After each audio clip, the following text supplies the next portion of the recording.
साथ की सहेलियों से पवन रेखा बुला करके कहने लगी, दीदी मेरे साथ तुम एक काम करो, चलो बाग में घूम करके आएंगे।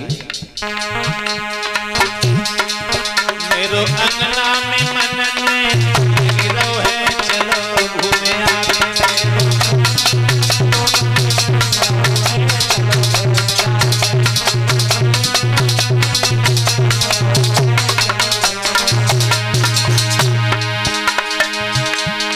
रानी कहे सोना मेरी गुड़िया,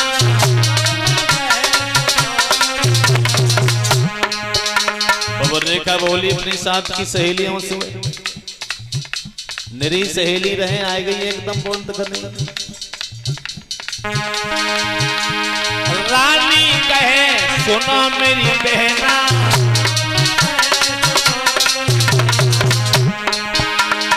मान ले तू हमारा जो कहना, मेरो जियरा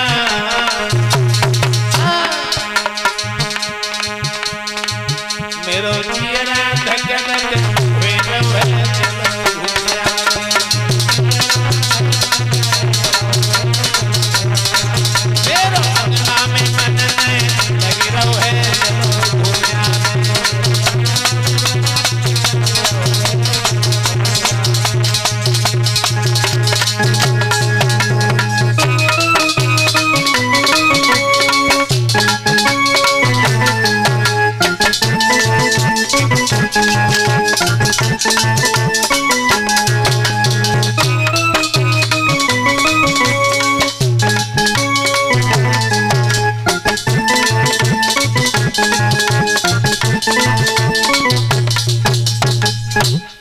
इस तरह से महारानी पवन रेखा अपने साथ की सहेलियों को लेकर के पहुंच गई है बाग में।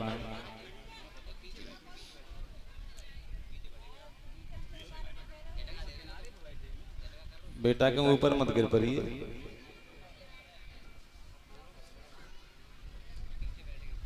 तो पवन रेखा अपने साथ की सहेलियों को लेकर के पहुंच गई है उस बाग में घूमने के लिए।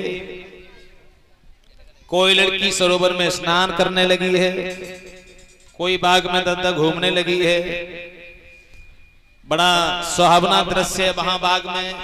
पपिया पीव पीव की आवाज कर रहे हैं, भंवरे झूम रहे हैं, कोयल अपने शब्दों में गीत गा रही है।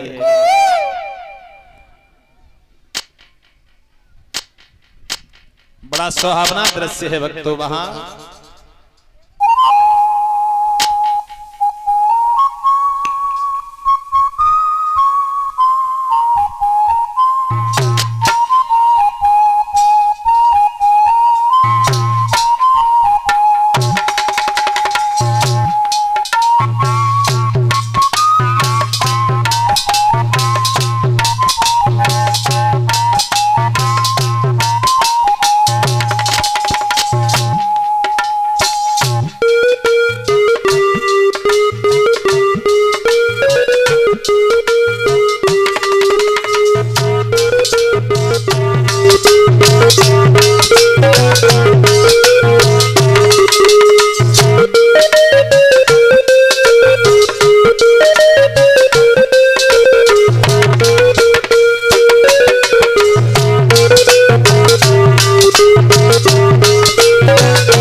सुहावना दृश्य देखा है पवन रेखा सभी लड़कियों के साथ में बाग में घूमती रही।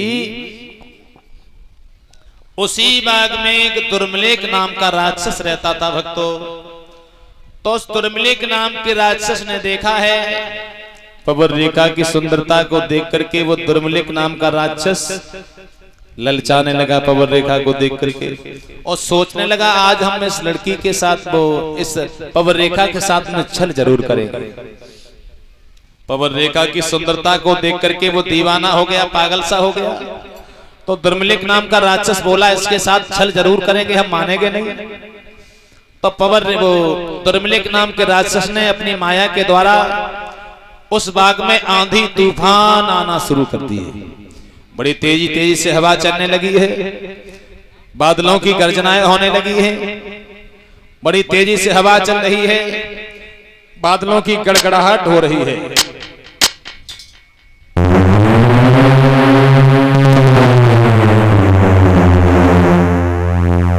बादलों की गर्जनाएं होने लगी। ये मालूम पड़ा बिजली सी चमक रही है, बिजलियां चमक रही हैं बड़ी तेजी से।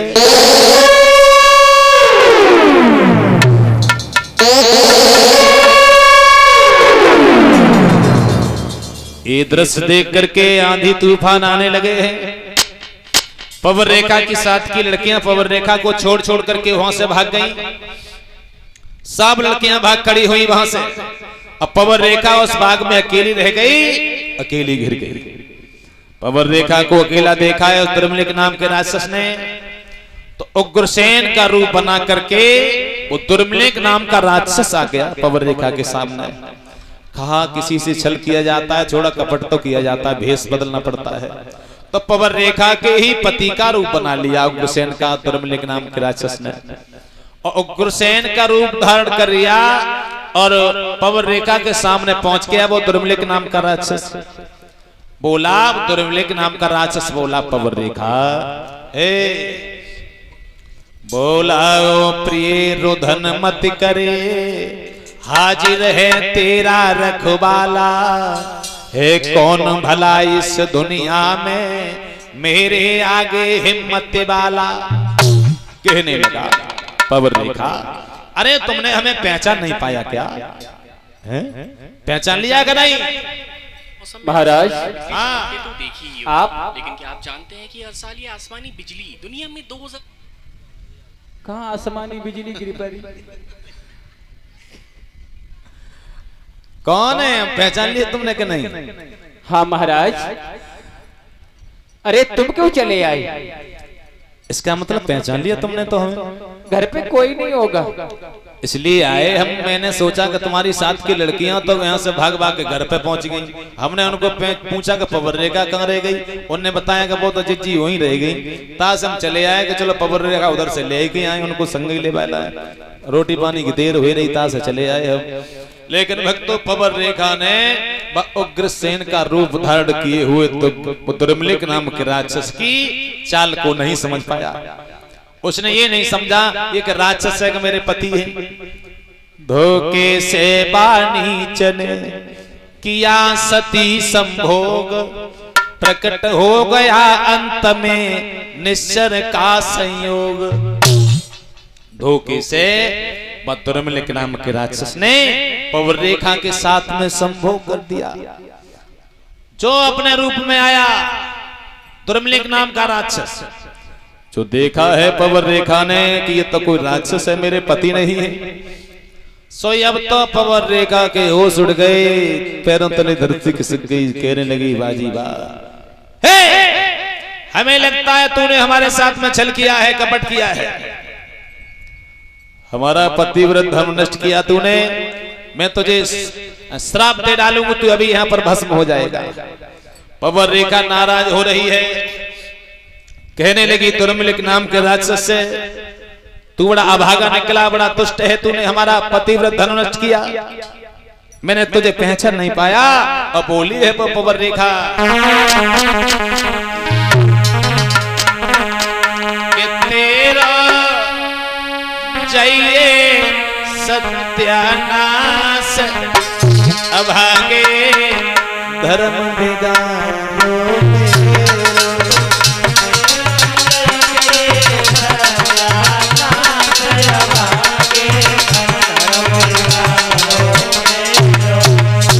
पवन रेखा बोली है उस दुर्मिलिक नाम के राक्षस से, अरे अभागे तूने क्या कर दिया, मेरा धर्म बिगाड़ दिया। तेरा चाहिए सत्यानाश, अभागे घर में बिगाड़ो मेरो। चाहिए सत्यानाश, अभागे घर में बिगाड़ो। बोली पवन रेखा, पहले जो जाने में लेती श्राप भस्म कर देती, जाने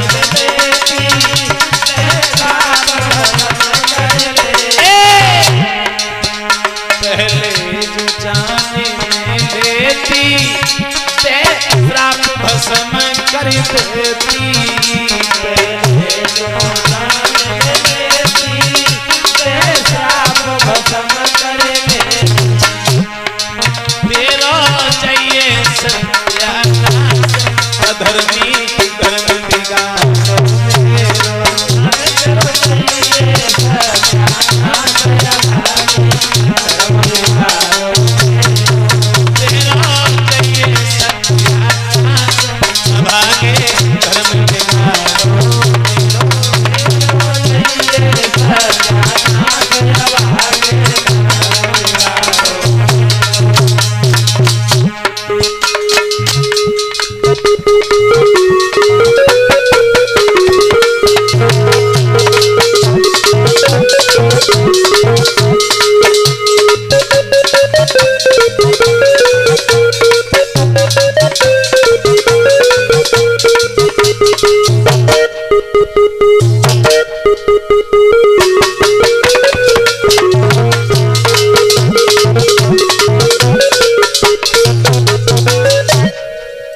इस तरह से पवर रेखा उस दुर्मिलिक नाम के राक्षस से कहने लगी, मैं तुझे श्राप दे दूंगी, तू भस्म हो जाएगा भाई।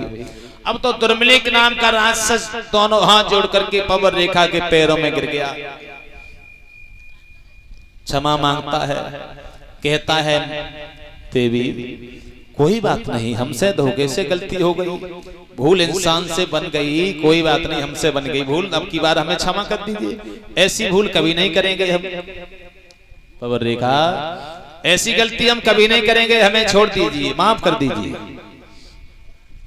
तो दुर्मिलिक नाम का राक्षस बहुत कह रहा है, लेकिन पवर रेखा नहीं मान रही है, ज्यादा नाराज हो रही है। तो पवर रेखा से दुर्मिलिक नाम के राक्षस ने एक बात कही है, सुनिए पवर रेखा, अगर तुम हमें श्राप दे रही हैं तो एक बात सुन लीजिए, हमने तुम्हारे साथ गलत काम तो किया, संभव किया, लेकिन हमारे बंद के द्वारा जो तुम्हारे गर्भ से जो बालक पैदा होगा वो कोई साधारण कोई कमजोर बालक पैदा नहीं होगा, इतना बलवान, इतना धनवान, इतना महान राजा पैदा होगा, जिसकी आगे राजाओं की तो बात छोड़ो, इंद्र भी हार मान के चला जाएगा, इतना बलवान बालक पैदा होगा। और वो पवर रेखा से दुर्मिलिक नाम का राक्षस बोला है, सुनिए पवर रेखा,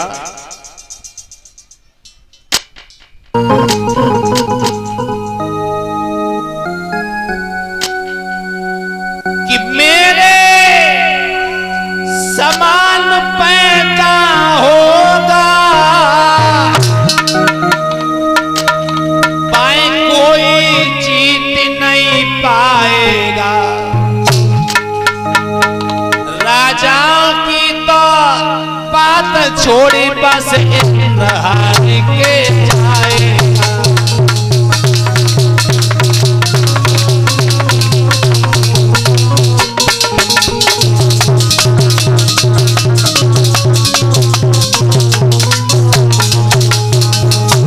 रानी रानी मैं क्या कह रहा हूं, मेरे समान पैदा होगा, पाए कोई जीत नहीं पाए, राजाओं की तो बात छोड़े बस इंद्र हार के जाएगा।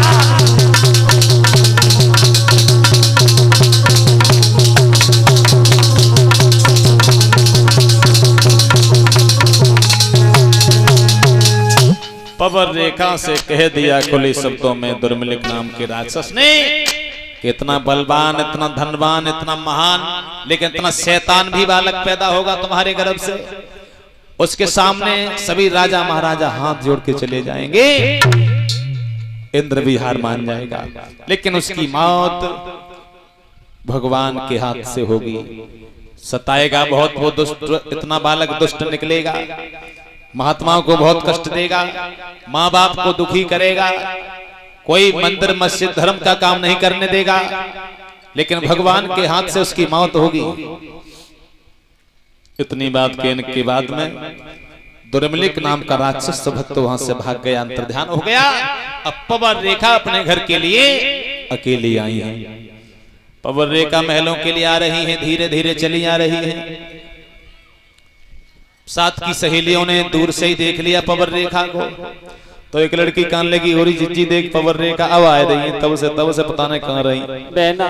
दूसरी कान लगी, आंधे पास में, तब पास में है तभी तो कुछ पूछे, अब दूसरे क्या पूछे। तब तक थोड़ी देर में पवन रेखा पास में आई। अब पवन रेखा से एक लड़की कान लगी, काय जिज्जी ओ अकेली तुम कहां रह गई बाग में।